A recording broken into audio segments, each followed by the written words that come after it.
દાંતામાં પીએચસીના તબીબોની મનમાનીથી વિફર્યા ગ્રામજનો। ધોરાડ ખાતે પીએચસી બંધ હોવાથી ગ્રામજનો ધક્કા ખાવા માટે મજબૂર બન્યા છે। ગ્રામજનો 10 કિલોમીટર દૂર અન્ય પીએચસીમાં ધક્કા ખાવા માટે મજબૂર બન્યા છે। ધોરાડ પીએચસીની બિલ્ડિંગ જર્જરિત થતા ડોક્ટરો અન્ય પીએચસીમાં બેસી ગયા છે, ત્યારે તબીબો પોતાનું ગામ છોડી 10 કિલોમીટર દૂર અન્ય પીએચસીમાં બેસી ગયા છે। 10 કિલોમીટર દૂર બેડા ખાતે પીએચસી લઈ જતા ગોરાડના ગ્રામજનોમાં ભારોભાર રોષ જોવા મળી રહ્યો છે।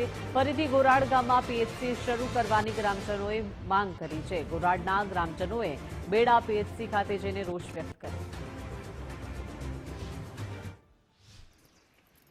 આખો બધું ઉતાર કોઈથી ના બહારથી આવે બધું ઉતારીને મને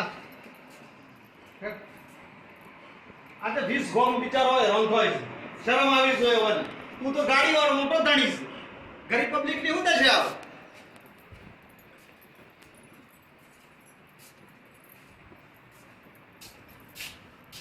કાલ તો ઈદ કે અમારે ઘેર લઈ જવું દવા પણ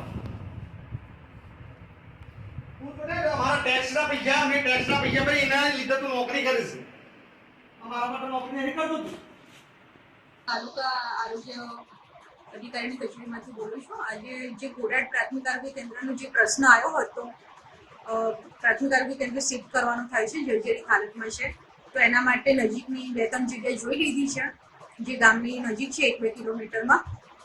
ગામમાં જો એક ગામમાં છે, એક બીજી 2 ગામની બહાર છે, તો આપણે એ 3 જગ્યામાંથી કોઈ બી એક જગ્યા સિલેક્ટ કરીને ત્યાં પીએચસી ખસેડી દઈશું। તકલીફ તો સાહેબ એવું છે કે અહીંયા પેશન્ટ આવ્યું ને તો એના તરફ ધ્યાન બી ના હોય સાહેબનું, બરાબર, અને કોઈ સારો જવાબ બી ના આપે, અને પોતાને જેવું હોય રોત એ રીતે જમાવેલું છે। તો અમને એમ ખ્યાલ નથી કે ગોરાડ કેવું ગામ છે, એમને તો એમ જ છે કે અહીંયા કોઈ નથી, એમ પોતે રાજા છે એવું રહે, બરાબર। એટલે એમને થોડી પાછા આવી જાય તો વધારે સારું છે, ને આમાં ઉગ્ર આંદોલન થશે અને રાજકીય બહુ પડઘા વધારે પડશે એમ।